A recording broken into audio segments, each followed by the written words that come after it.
성경 찾으셔서 계시록 9장 7절부터 12절까지.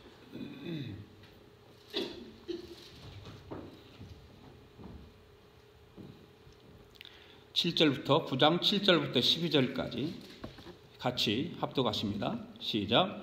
황충들의 모양은 전쟁을 위하여 준비한 말들 같고 그 머리에 금 같은 관 비슷한 것을 썼으며 그 얼굴은 사람의 얼굴 같고 또 여자의 머리털 같은 머리털이 있고 그 이빨은 사자 이빨 같으며 또 철 호심경 같은 호심경이 있고 그 날개들의 소리는 병거와 많은 말들의 전쟁터로 달려 들어가는 소리 같으며 또 전갈과 같은 꼬리와 쏘는 살이 있어 그 꼬리에는 5달 동안 사람들을 해하는 권세가 있더라. 그들에게 왕이 있으니 무저갱의 사자라. 히브리어로는 그 이름이 아바돈이요 헬라어로는 그 이름이 아블로온이더라. 첫째 화는 지나갔으나 보라 아직도 이후에 화 둘이 있으리로다. 아멘. 오늘도 성경을 높이 들고 함께 우리 같이 고백할 수, 앞에 보고 고백할 수 있기를 바랍니다. 같이 고백합니다. 시작. 나는 성경에 기록한 하나님의 말씀인 것을 믿습니다. 나는 하나님의 말씀이 살아있는 말씀으로 믿습니다. 나는 하나님의 말씀이 조금도 오류가 없음을 믿습니다. 오늘도 하나님의 말씀을 배우면서 그 말씀을 깊이 묵상하고 마음에 받아들여 꼭 변화되기를 고백하며 이제 절대로 부패되지 않고 불멸하고 영원한 하나님의 말씀을 듣게 될 것인데 오늘 하나님의 말씀을 통하여 반드시 내 삶이 변할 것을 예수님의 이름으로 기도하며 다짐합니다. 할렐루야. 앉으시기 바랍니다.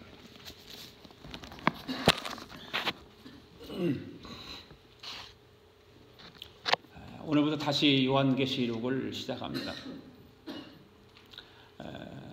2달여 가까이 된 것 같아요. 2달 정도.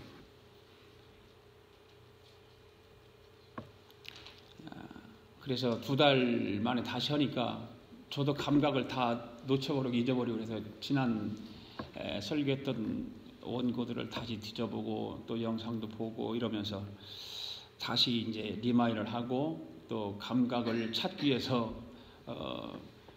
애를 썼습니다.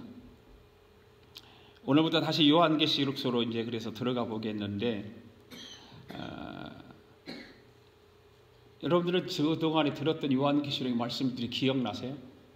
어떠세요? 다 잊으셨겠죠? 때로는 뭐 기억나는 것도 있을 것이고 보니까 지난해 11월 12일 주일날 이 앞부분에 9장 1절부터 6절까지 하고 마쳤더라고요. 그래서 오늘은 7절부터 이제 마지막 절까지 말씀이 뭐냐면 다섯 번째 일곱 나팔 중에 다섯 번째 나팔에 대한 이야기거든요. 앞부분에 일부분이 있었고 그때 다 못 맞췄기 때문에 오늘 이제 다 맞춰야 되는데 그 다섯 번째 나팔을 이야기를 하면서 첫 번째는 뭐라고 그랬어요? 첫 번째는 보니까 하늘에서 떨어진 별에 대해서 말씀을 드렸더라고요. 그 말씀을 보면 무슨 말씀이었어요? 하늘에서의 별이 떨어졌냐 또 내려왔냐 이런 근거로 인해서 많은 해석들이 다른데 사탄이다 천사다 뭐 이런 이야기들이 있습니다. 해석들이 다르니까. 그래서 저는 20장 1절의 말씀을 근거로 해서 별을 천사라고 표현을 했습니다. 1절에서 천사를 별로 표현한 것은 뭐예요? 하나의 은유적인 그런 표현을 사용해서 별이 내려왔다라고 이야기를 했죠. 그렇지만 그 은유적인 표현에 맞게 별은 어떻게 돼요? 떨어졌다는 거예요. 떨어졌다. 그래서 하늘에 떨어진 별은 사탄이 아니라 천사로 보는 것이 맞다. 이렇게 말씀을 드렸습니다. 그 다음에 두 번째로는 무저갱에 대해서 얘기를 했죠. 무저갱에 대해서 말씀을 드렸는데 이 무저갱은 여러분 어떤 곳입니까? 무저갱은 악한 영들이 거하는 갇혀있는 곳. 그곳에는 고통이 있고 암흑이 있고 혼돈의 장소로 묘사된 것이 바로 무저갱이다 라고 말씀을 드렸죠. 이 무저갱은 무엇에 비유해서 말씀드렸습니까? 소돔과 고모라의 그 멸망을 보면서 그 소돔과 고모라 성이 어떻게 심판을 받았어요? 유황과 불과 유황으로 심판을 받았지 않습니까? 그 유황과 불로 심판을 받는 모습을 보면서 뭐라고 그랬어요? 옹기장이가 가마에 수술 수술 굽는 것 같이 그곳 엄청게 뜨겁고 그런 곳이다. 이 소돔과 고모라의 사람들의 영적인 상태는 어떤 상태였다? 눈이 가려워지고 어두워진 상태라고 했죠. 영적으로 눈이 가려워지게 되면 무지하게 되고 어두워지고 그 다음에 무감각해진다. 이러한 상태는 어떤 상태라고 그랬습니까? 바로 하나님의 생명을 떠난 상태다. 이렇게 말씀을 드렸어요. 영적으로 무지해지면 하나님의 영이 거하지 않죠. 떠나죠. 그 다음에 세 번째 이제 얘기를 하면서 황충에 대해서 말씀을 드렸어요. 상충에 대해서. 이 황충은 얼마나 대단한지 뭐가 대단한 권세를 가져 마치 전갈과 같아. 이 전갈은 치명적인 사람들이 해를 입히는 거 아니에요. 전갈이 한번 쏘이면 생명을 잃을 정도로 그렇게 치명적인 해를 입히는 그런 능력을 가졌다라고 그렇게 말씀을 드렸습니다. 그래서 오늘 5번째 나팔 마지막 부분이 이제 황충에 대한 이야기를 말씀을 드리면서 특징들을 얘기를 내가 아는 것 같아서 황충의 특징들이 무엇인가라고 하는 거예요. 황충의 특징들.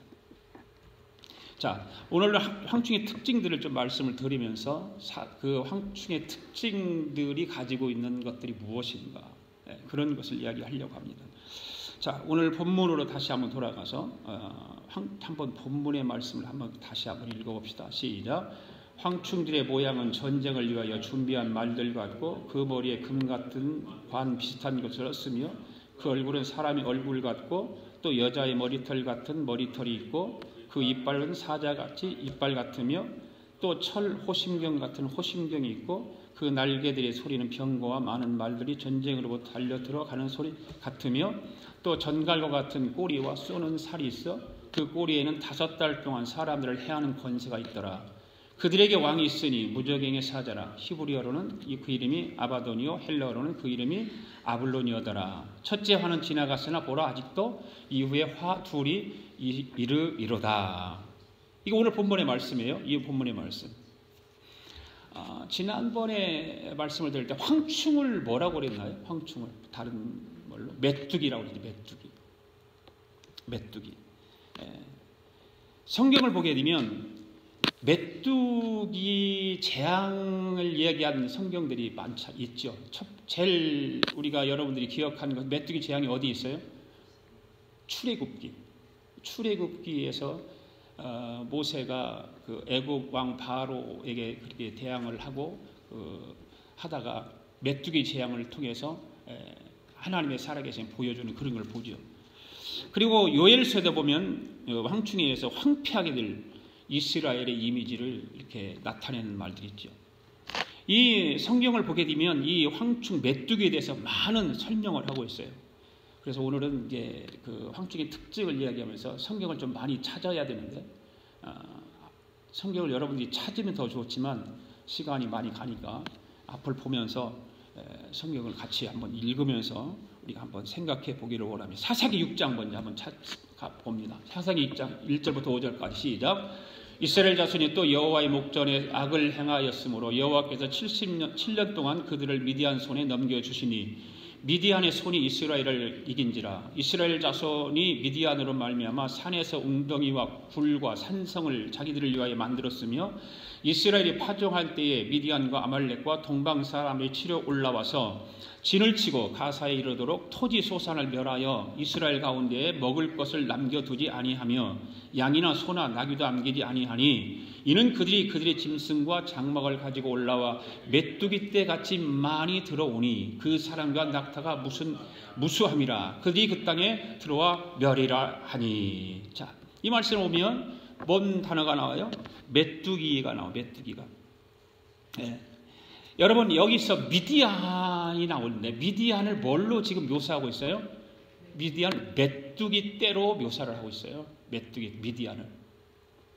그러면 왜 미디안을 메뚜기로 묘사했을까? 5절 말씀을 잘 보세요. 5절 말씀 보면 이는 그들이 짐승과 장막을 가지고 올라와 메뚜기 떼같이 많이 들어오니, 그죠? 그 사람과 낙타가 무수함이라, 많다 무수하다라고 하는 이 말을 잘 보세요. 그 땅에 들어와 멸하려 했다 그랬어요. 여러분, 여기서 미디안의 군대를 뭐라고 하고 있습니까? 메뚜기 떼와 같이 많다는 거예요. 많다. 그러니까 이 메뚜기의 특징, 황충의 특징은 뭐예요? 첫 번째로는 많다는 거예요. 많다. 네. 많다. 여러분, 메뚜기 떼가 많다고 했는데 어느 정도 많느냐? 어느 정도? 여러분들 메뚜기 떼 많음을 아세요? 모르죠. 제가 그래서 이 메뚜기 떼 많음을 저는 어렸을 때에 초등학교까지 시골에서 자랐기 때문에 메뚜기에 대해서 알아요. 좀 메뚜기를 잡아서 구워 먹기도 하고 볶아 먹기도 하고 그런 적이 있거든요. 그 메뚜기 떼가 어마어마하다고 하는 것을 알아요. 여러분, 영화 같은 걸 혹시 메뚜기 떼에 대해서 영화에 이렇게 본 기억 없으세요? 그림이라든가. 요즘은 인터넷 들어가면 다 있으니까 메뚜기 치면은 메뚜기 떼가 얼마만큼인가를 다 알 수 있어요. 네. 출애굽 영화를 보면 이 메뚜기 떼가 어느 정도인가를 알 수가 있죠. 출애굽 영화를 보면. 메뚜기 떼가 한번 몰려오게 되면 해가 가릴 정도로 이렇게 아주 막 껌껌함이 온다고 그러잖아요. 그게 출애굽에서 바로 그런 메뚜기 떼죠. 근데 제가 이제 어렸을 때 그 메뚜기 떼를 보면 해를 가릴, 그 당시에는 뭐 제가 본 거는 해를 가릴 정도는 아니었는데 어느 집 논 하나를 이렇게 덮을 정도로. 그러니까 메뚜기가 한 논을 습격을 하면 쫙 메뚜기가 그 논을 덮어요. 그래서 다 갉아먹기 시작하는 벼를. 무서운 거예요, 메뚜기 떼가. 그래서 메뚜기 떼를 특징을 얘기할 때 첫 번째 많다는 거야. 많다. 무수하다. 많다.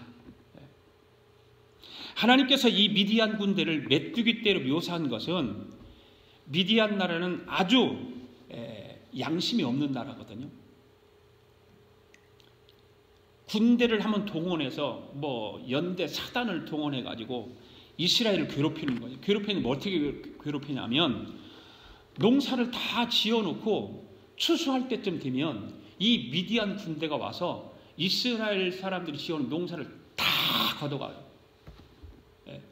어마어마하게 많은 그런 군대를 데리고 와서 몰고 와가지고 다 모조리 빼앗아가는 거예요. 하나도 남기지 않고 그냥 쓸어가는 것입니다. 그래서 미디안 군대를 메뚜기 떼와 같이 많다 그렇게 표현을 하고 있는 거예요. 다음 성경 하나 봅시다. 아모스서 7장 1절 2절 시작. 주 여호와께서 내게 보이신 것이 이러하니라. 왕이 풀을 벤 후에 풀이 다시 돋기 시작할 때에 주께서 메뚜기를 지으심에 메뚜기가 땅의 풀을 다 먹은지라. 내가 이르되 주 여호와여 청하건대 사하소서. 야곱 미약하오니 어떻게 서리까 하매. 이 말씀을 보면 메뚜기 땅이 무엇을 다 먹었다고 말하고 있어요? 다 풀을 다 먹어버렸어요. 그러니까 두 번째는 뭐냐면 메뚜기의 특징은 파괴력이 있다는 거예요. 파괴력. 그냥 다 먹어버리는 거예요. 다 먹어버리는 거예요. 예. 엄청난 파워를 가지고 있어요. 제가 뉴스를 보니까 메뚜기에 대해서 이렇게 인터넷에 검색하다 보니까 뉴스가 나오더라고요. KBS 뉴스가 나오는데 그 KBS 뉴스에서 이 메뚜기의 그 많음을 보여주는데 해남이라고 하는 지역에 메뚜기 떼가 수십억 마리가 나타나요. 나타나서 온 농작물을 다 긁어먹어요. 그걸 뉴스로 보여줘요. 그만큼 메뚜기 떼가 한번 등장을 하면 엄청난 파괴력을 가지고 있기 때문에 그냥 다 먹어버리는 거예요. 다 먹어버리는 거예요. 네. 그 다음에 한 곳을 더 찾아봅시다. 메뚜기 특징은 무엇인가? 나훔서 3장 16절 17절 시작. 네가 내 상인을 하늘의 별보다 많게 하였으나 느치가 날개를 펴서 날아간 것 같고 내 방백은 메뚜기 같고 너의 장수들은 큰 메뚜기 떼가 추운 날에는 울타리에 깃들였다가 해가 뜨면 날아간 것 같으니 그 있는 곳을 알 수 없도다. 자, 이 말씀을 보면 메뚜기 떼의 세 번째 특징은 뭐냐면 돌연성이라는 돌연성. 메뚜기 떼는 어디서 왔는지도 몰라요. 날아갈 때도 어디로 날아가는지 몰라요. 이 메뚜기 떼가 그만큼 돌연성을 가지고 있기 때문에 무서운 거란 말이죠.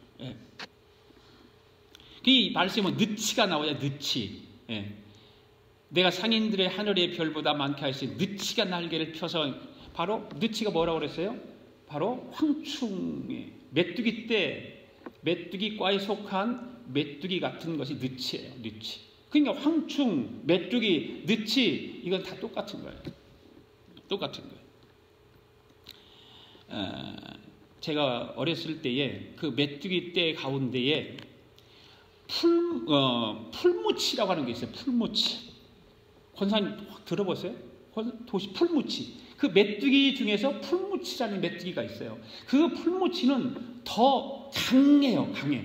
보통 메뚜기는 그냥 파랗게 이렇게 돼 있는데 풀무치는 색깔이 좀 달라요. 그러니까 지금도 여기서 느치라든지 황충이라든지 이런 단어들이, 말들이 똑같은 메뚜기과에 속한 것이다.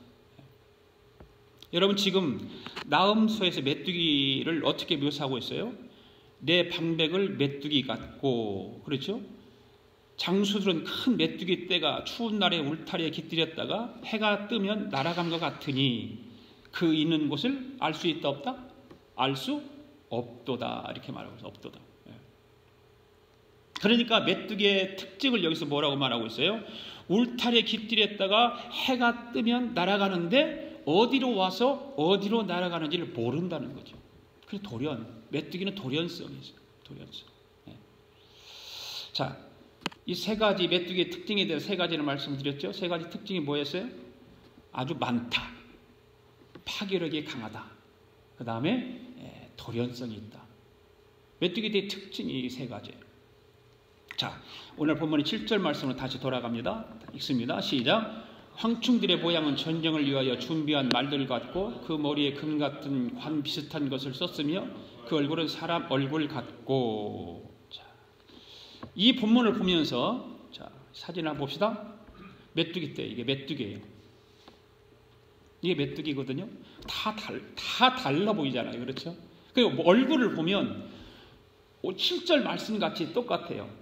모양은 전쟁을 위해서 준비한 말들 같고, 말같이 생겼죠. 말머리같이 생겼잖아요. 그리고 금 같은 관 비슷한 것을 쓴 것 같이 보이잖아요. 그리고 사람 얼굴 같이 표정들이 다 똑같아요. 이 메뚜기에 대해서 말하고 있어요. 지금요. 7절에서. 그런데 이런 것들이 당시 무엇을 말하고 있느냐 그 말이에요. 무엇을 말하고 있는가? 바로 어떤 그 강한 힘을 가진 군대의 모습을 설명하기 위해서 메뚜기의 모양을 지금 말하고 있는 것입니다. 여러분, 메뚜기는 절대로 한 마리씩 잘 날아다니지 않아요. 혼자 다니지 않아요. 메뚜기는. 또 뭐 하늘에 날아다니는 새들 중에 기러기도 혼자 잘 안 날아다니죠. 떼를 지어서 날아다니고 그렇죠.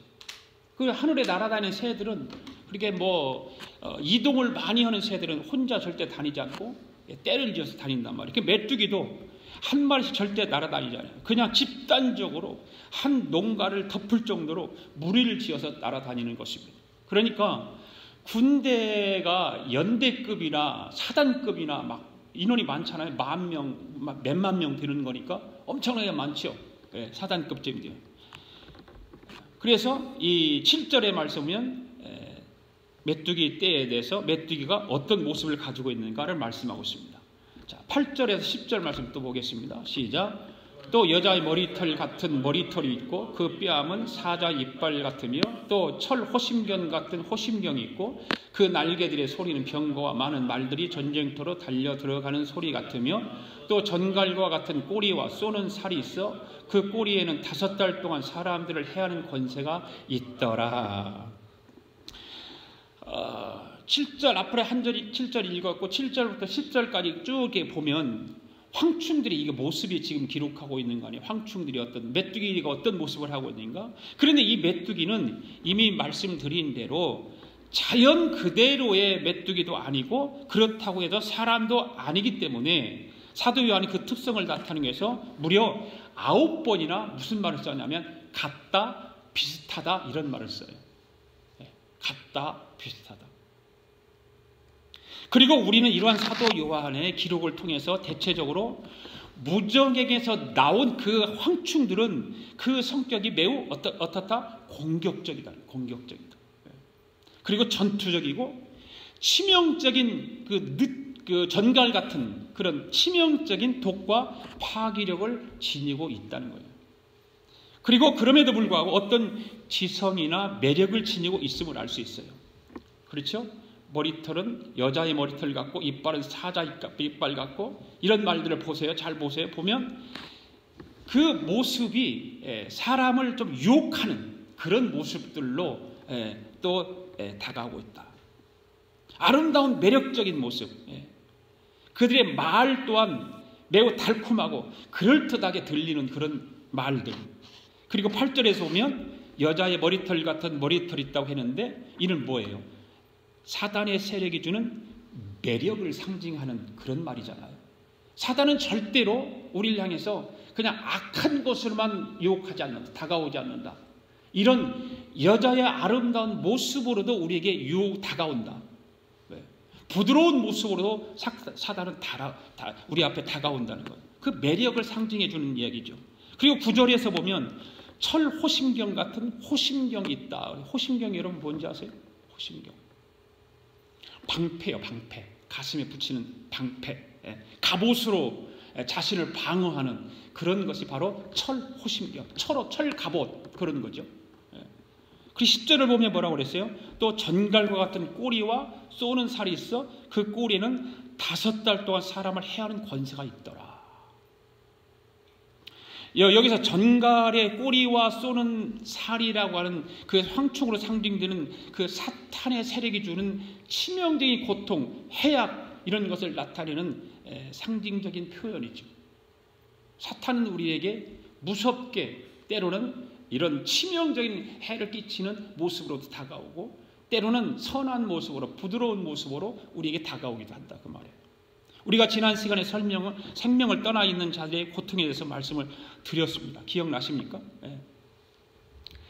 그 생명을 떠난 사람들이 고통을 겪는데 그들의 고통은 일시적인 고통을 당하는데 일시적인 고통을 통해서 하나님께서 어떤 걸 준다고 그랬어요? 기회를 주신다고 그랬어요. 기회를.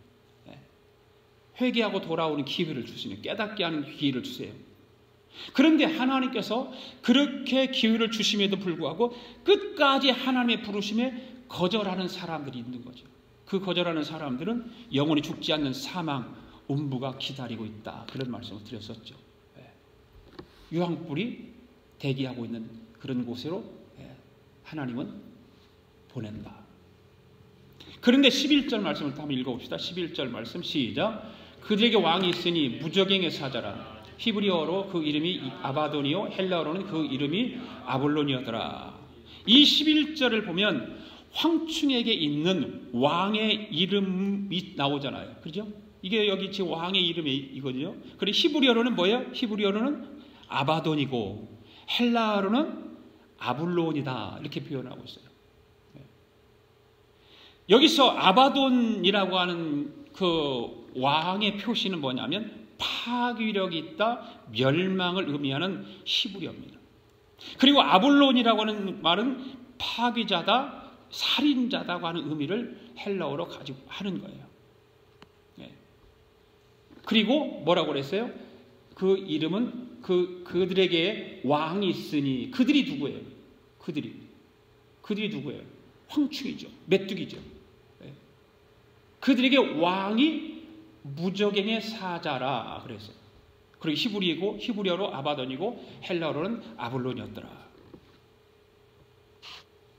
그러니까 이 사단은 뭐예요? 하나님 앞에서 성도들을 참수하여서 대적하는 동시에 어떤 결과를 가져오냐면 동시에 직접적인 공격을 통해서 성도들을 멸망케 하는 자임을 알 수가 있는 거예요. 사단은. 그렇기 때문에 주님께서 일찍이 이러한 사단의 부하들을 가리켜서 뭐라고 그랬어요? 절도요 강도다 그렇게 표현하잖아요. 절도요 강도다. 여러분 황충의 왕이 누구예요? 그게 뭐예요? 아볼론이고 그 다음에 아바돈이고 그게 누구예요? 뭐예요? 사단이다. 사단. 사탄이에요. 사탄.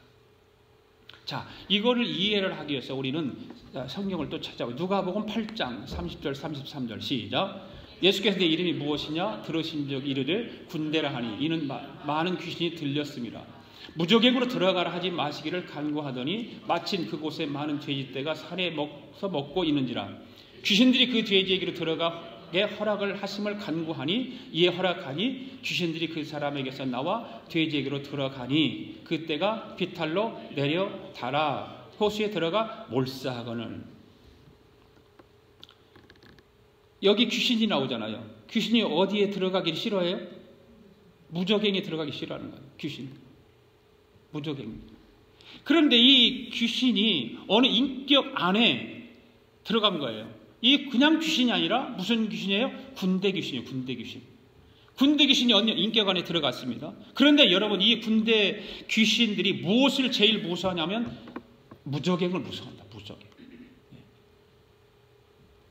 그런데 오늘 본문에서 성경이 드러내고자 하는 것은 그들 뒤에 무엇이 있다는 거예요?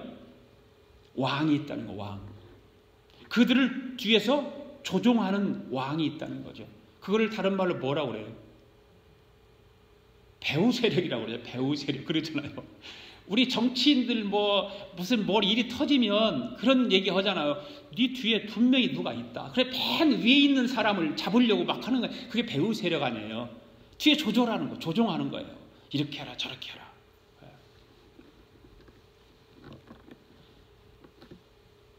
어느 신학자가 이러한 두 극단을 얘기를 했어요. 뭐냐면 귀신의 악한 존재는 없다. 어떤 신학의 한 경향이 바로 그런 게 있다. 또 한 극단은 뭐냐면 모든 것이 다 귀신들이다.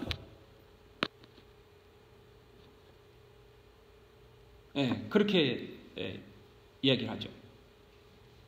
그 모든 것이 다 귀신들이라고 하는 사람들에 의하면 보면은 어떤 사람들이 이 사람들은 그냥 감기만 걸려도 이 귀신의 역사다.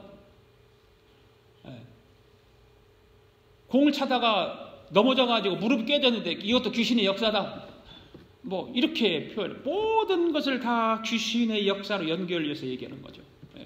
그러니까 전에 미국에 와서 처음에 목회를 시작했던 그 페어필드 지역에서 목회를 할 때 그 권사님 한 분이 있었어요. 홍기현 집사랑 홍요한 집사랑 다 알아. 그 권사님은 라이드를 많이 해준 분이기 때문에 권태문 권사님.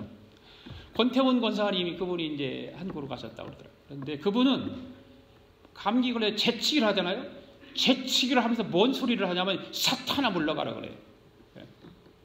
재치기를 하면서도 사탄아 물러가라. 그분은 모든 것이 귀신의 역사다라고 생각하는 거예요. 감기도 귀신의 역사, 몸살하는 것도 귀신의 역사, 하여튼 몸이 아픈 것도 귀신의 역사. 자기가 잘못해서 피가 나고 다쳤음에도 불구하고 그것을 귀신의 역사로 몰아간다 그 말이죠.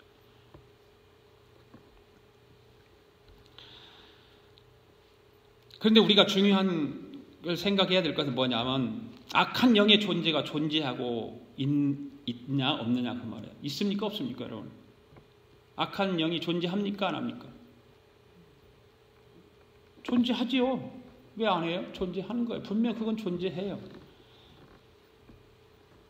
그런데 그 악한 영들의 뒤에서 조종하는 자가 있다. 왕이 있다. 그거예요. 귀신이 존재하는데 귀신의 존재를 부정하는 것은 조심해야 되죠. 그렇죠. 모든 것이 또 귀신의 역사다라고 하는 것도 조심해야 되는 거죠. 이런 극단적인 것은 조심해야 돼요. 극단적인 것은.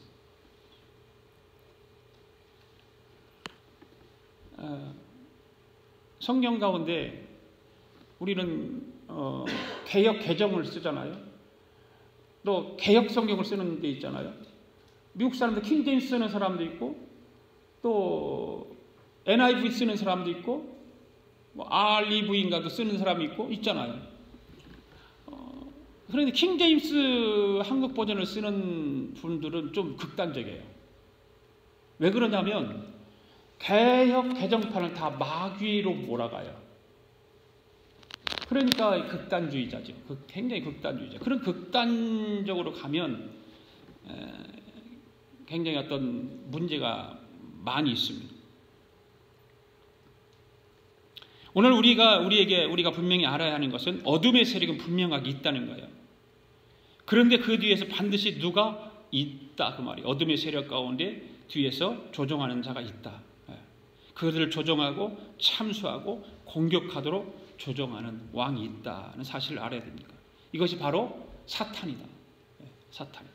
그러니까 여러분, 하나님의 영이 있는 곳에 나타나는 현상이 뭐일까요? 하나님의 영이 없는 곳에서 나타나는 현상들은요, 그냥 무질서예요. 질서가 없어요. 세상 돌아가는 거 보세요. 하나님을 알지 못하는 나라들의 질서가 없는 형태를 보면 우리는 금방 이해가 가잖아요. 하나님이 있는 나라는 그런 무질서하죠. 질서가 어느 정도 되어 있죠. 그러니까 하나님이 없는, 영이 없는 곳에는 혼란스럽게 만들어가는 거예요. 그런데 하나님의 영이 있는 곳에 평안하다. 질서가 잡히고 흑암이 떠나가는 상태다. 그러니까 여러분, 하나님의 영이 있는 것과 하나님의 영이 없는 것 엄청난 차이예요.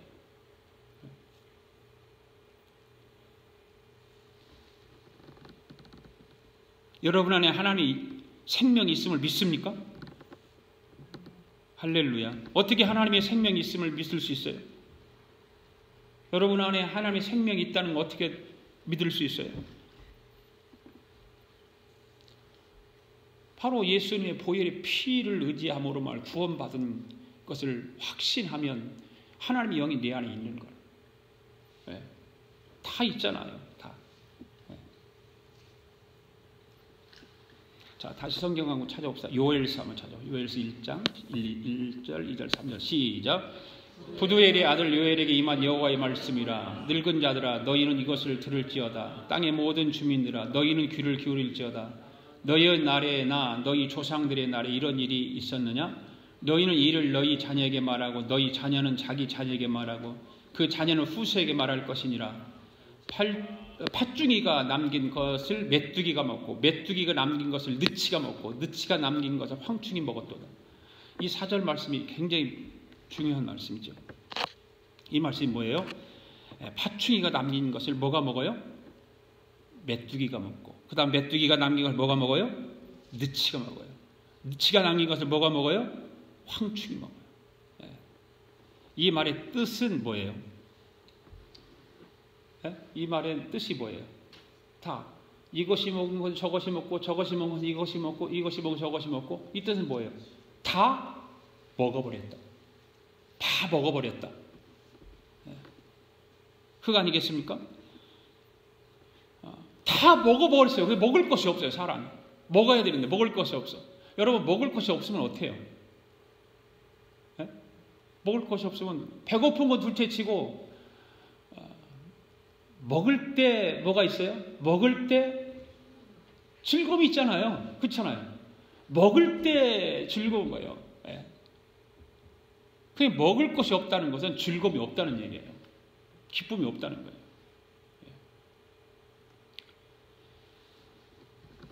그러니까 믿는 사람들에게 이런 즐거움이 없다, 기쁨이 없다 보면 뭐가 우리에게서 사라질까요?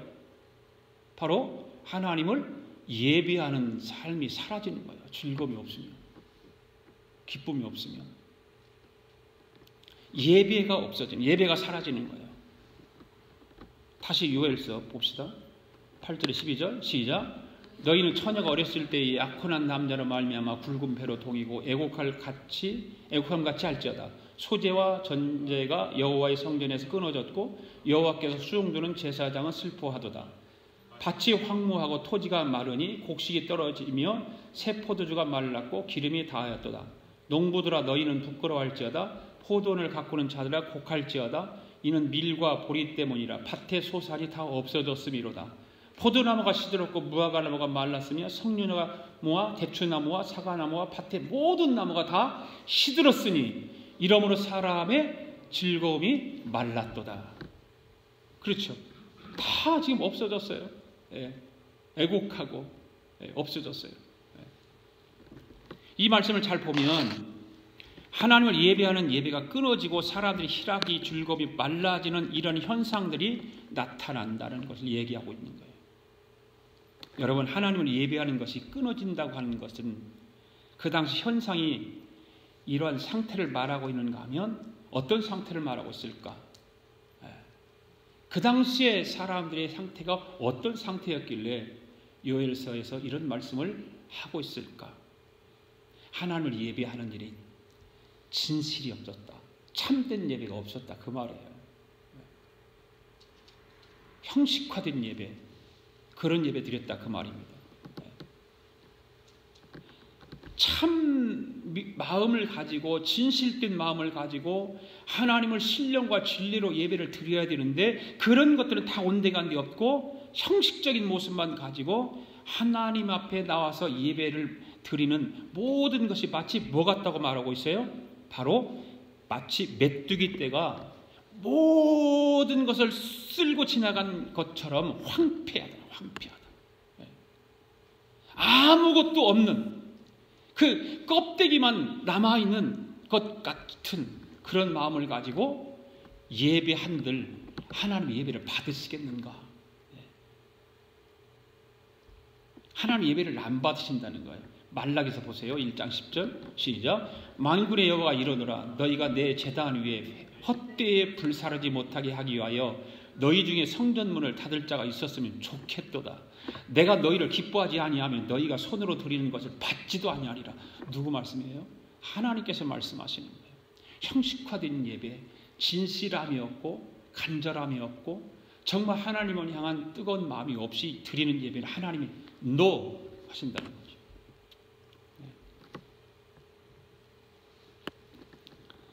그러면서 하나님 말씀은 너희 중에 성전문을 닫을 자가 있으면 좋겠도다 이런 말씀을 하세요.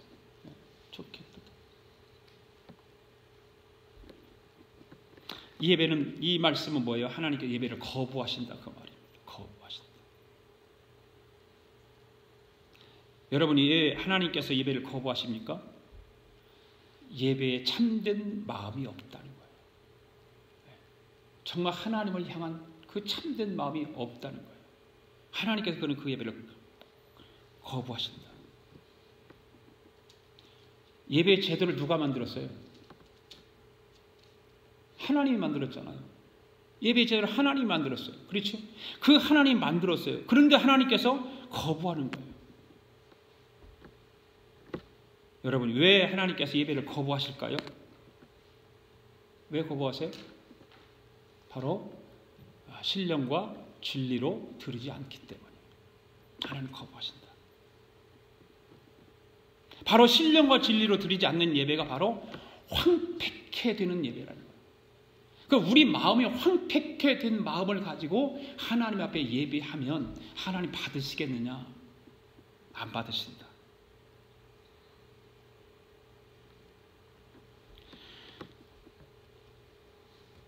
그래서 주님께서 마태복음 7장에서 무슨 말씀을 하고 있어요? 같이 한번 읽어봅시다. 시작. 나더러 주여 주여 하는 자마다 다 천국에 들어갈 것이 아니요 다만 하늘에 계신 내 아버지 뜻대로 행하는 자라 들어가리라. 그날에 많은 사람이 나더러 이르되 주여 주여 우리가 주의 이름으로 선지자 노릇하며 주의 이름으로 귀신을 쫓아내며 주의 이름으로 많은 권능을 행하지 아니하냐니까 하리니 그때 내가 그들에게 밝히 말하되 내가 너희를 도무지 알지 못하니 불법을 행하는 자들아 내게서 떠나가라. 그러므로 누구든지 나의 이 말을 듣고는 그 집을 반석 위에 지은 지혜로운 사람 같으리니 비가 내리고 창수가 나고 바람이 불어 그 집에 부딪히되 무너지지 아니하나니 이는 주초를 반석 위에 놓은 까닭이요 나의 이 말을 듣고 행하지 아니하는 자는 그 집을 모래 위에 지은 어리석은 사람 같으리니 비가 내리고 창수가 나고 바람이 불어 그 집에 부딪힘에 무너져 그 무너짐이 심하리라. 여기 24절에서 보면 23절에서 보면 무슨 말씀을 하고 있냐면 그때 내가 그들에게 밝히 말하되 내가 너희를 도무지 알지 못하나니 무엇을 행하는 자들아? 무엇을 행하는 자들아? 불법을 행하는 자들아. 불법을 행하는 자들아 라고 지금 주님 말씀하고 있죠. 이 불법을 행하는 자들에 대해서 한번 여러분 잘 기억해 두시기를 바랍니다. 이 마태복음 7장을 지금 읽었잖아요. 가장 많이 사용되어지는 단어들이 뭐예요? 뭐였어요? 가장 많이 사용되어지는 단어들이 행한다, 행하지 않는다, 행한다, 그런 말이죠. 그럼 뭐예요? 하늘에 계신 아버지 뜻대로 행하는 자들이어야 들어가리라. 권능을 행하지 아니하였나이까. 불법을 행하는 자들아, 이 말을 듣고 행하는 자는, 이 말을 듣고 행하지 않는 자는, 이런 말들이죠. 행한다, 행하지 않는다, 행하는 자라야. 여러분, 이 마태복음 7장의 말씀에 초점이 어디 있을까요? 저도 과거에는 이 말씀을 설교할 때 행하는 것에 초점을 두고 설교를 했어요. 행하는 것. 그런데 성경을 연구하면서 행하는 것에 초점이 있지 않다. 어디에 있을까요? 여러분, 집을 지을 때에 집을 짓는 데 초점을 두고 합니까? 집을 지을 때 기초에 초점을 둡니까? 어디에 초점이 있나요? 뭐 두 개 다 필요하지만 중요한 것은 뭐예요? 기초에 기초. 집을 지을 때 지금 이 말씀의 7장에서 말씀 우리가 읽었던 말씀 중에서는 기초에 기초. 야고보서 얘기하는 행함은 다르죠. 이 마태복음 여기서 말씀하는 것은 기초입니다. 기초. 그러니까 잘 행한 사람은 그 기초를 어디에 놓은 사람이냐 말이에요. 어디에 두었어요? 반석 위에 두은 거죠. 반석 위에. 그런데 아무리 집을 잘 지어도 잘 행하지 아니한 사람은 어디에 기초를 둔 사람이에요? 모래 위에 지은 사람이다. 그러니까 여러분, 집을 짓는 데 있어서 행하는 데 초점이 있지 않고 기초에 있다라고 하는 거예요. 기초에 있다. 아무리 집을 지을 때에 생각해 보세요. 금으로 갖다 문고리를 만들고 장식을 막 다이아몬드로 해놓고 다 그랬다고 생각해 봅시다. 그래, 그 집을 모래 위에 지었다고 생각해 보세요. 그 집이 무슨 소용이 있겠어요? 그렇잖아요. 비가 오면 다 무너지고 다 쓸려져 나가버릴 텐데. 그걸 향해서 13절에 뭐라고 말했어요? 무엇을 행하는 자들아? 불법을 행하는 자들아라고 얘기해요. 불법을 행하는 자들. 네.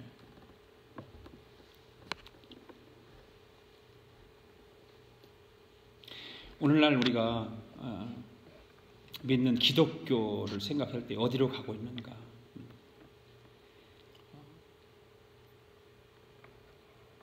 예수님 당시도 그랬고 초대교회 때도 그랬고 바울 당시도 그랬고 기독교는 계속해서 이렇게 흘러오면서 항상 대립관계로 가져서 세상으로 미워하고 그랬지만 변하지 않는 거 뭐예요? 기독교는 뭐가 중심일까요?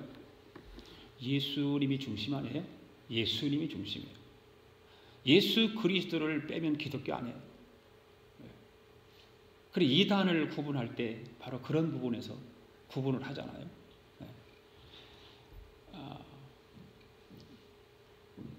오늘도 분명히 말씀하죠. 반석이라고 말하잖아요. 반석 위에 지은 집을 하나님 원하시는데 그 반석이 누굽니까?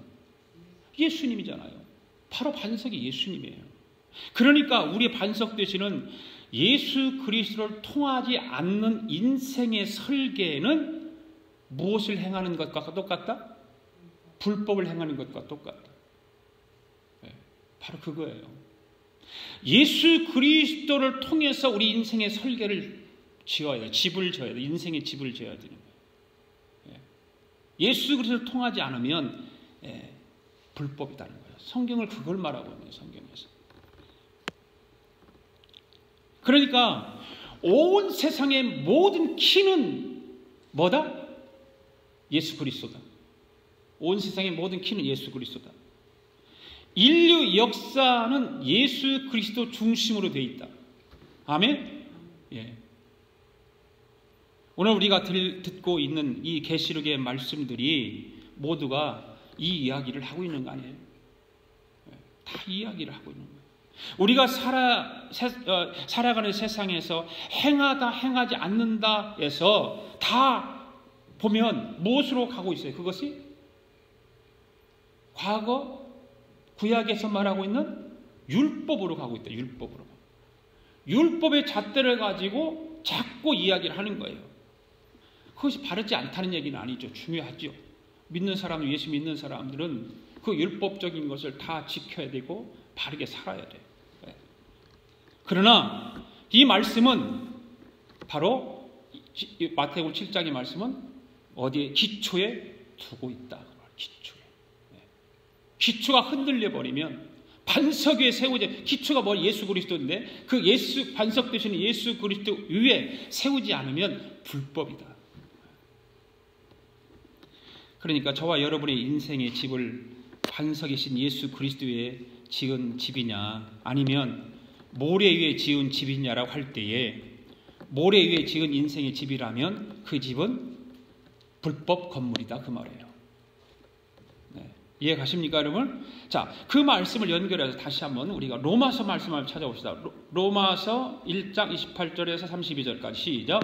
또한 그들이 마음에 하나님 두기를 싫어하며 하나님께서 그들을 그 상실한 마음대로 버려두사 합당하지 못한 일을 하게 하셨으니 곧 모든 불의, 추악, 탐욕, 악의가 가득한 자요, 시기, 살인, 분쟁, 사기, 악독이 가득한 자요, 수군수군하는 자요, 비방하는 자요, 하나님께서 미워하시는 자요, 능욕하는 자요, 교만한 자요, 자랑하는 자요, 악을 도모하는 자요, 부모를 거역하는 자요, 우매한 자요, 배악하는 자요, 무정한 자요, 무자비한 자라. 그들이 이같이 일을 행하는 자는 사형에 해당한다고 하나님께서 정하심을 알고도 자기들만 행할 뿐만 아니라 또한 그런 일들을 행하는 자들을 옳다 하느니라.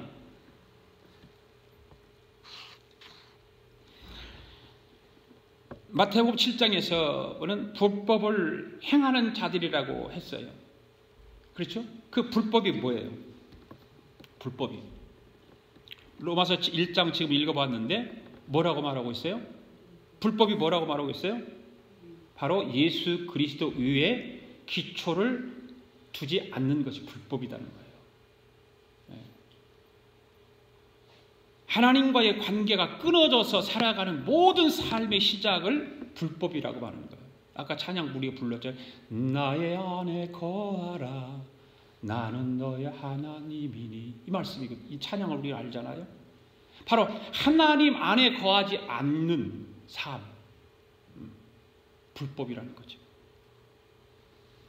여러분, 죄라는 것이 있잖아요. 죄가 뭐예요?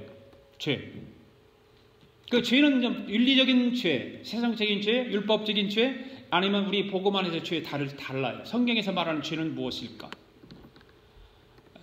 성경에서 말하는 죄를 설명을 드릴게요. 그를 원어로 말하면 하말티아라고 하는 단어예요. 하말티아라고 하는 단어인데 양궁 알잖아요, 여러분. 양궁 활 쏘는 거. 그런 하말티아라고 하는 단어는 뭐냐면 양궁 선수들이 활을 조절해서 관역을 향해서 쐈어요. 근데 관역을 딱 쐈는데 거기 빗나가는 거예요. 거기 자기가 정조준 한 대 맞지 않고 빗나갔어요. 그 관역에 맞지 않고 엉뚱한 데로 날아갔어요. 그것이 하말티아라는 단어예요. 말이에요. 하말티아. 관역에서 빗나갔다. 그 말입니다. 그래서 지금 우리가 읽은 로마서에서 말씀은 여러분 여기서 나오는 모든 이야기들이 죄입니까? 아닙니까? 네? 죄입니까? 아닙니까?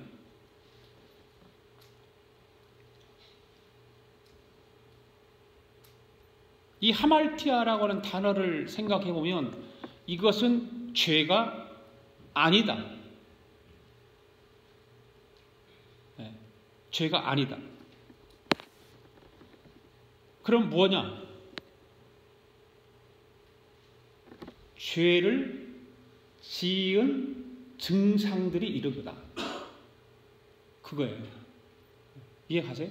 하말티아라고 하는 그 단어를 생각하면서 관역에서 빗나간 삶의 결과가 이런 것이다 하는 거죠. 그러니까 근본적인 죄는 뭐예요? 하나님과의 관계가 끊어져 버리면, 하나님으로 우리가 종주준을 하고 가야 되는데 거기서 빗나가 버리면 그 빗나간 결과가 바로 결과물이 이렇게 나타난다 그 말입니다. 다른 말로 하면 하나님과의 관계에서 디스커넥트 된 것, 그렇죠? 여러분의 삶의 지금 신앙생활에 하나님과의 연결이 잘 되어 있으니까 아니면 디스커넥트 되어 있으니까 한번 생각해 보세요. 나의 신앙이 하나님과의 지금 잘 통화가 연결되어 있는가 아니면 디스커넥트 되어 갖고 문제가 있는가. 바로 하나님과의 관계가 끊어진 상태를 디스커넥트 된 것을 죄라는 거예요. 죄.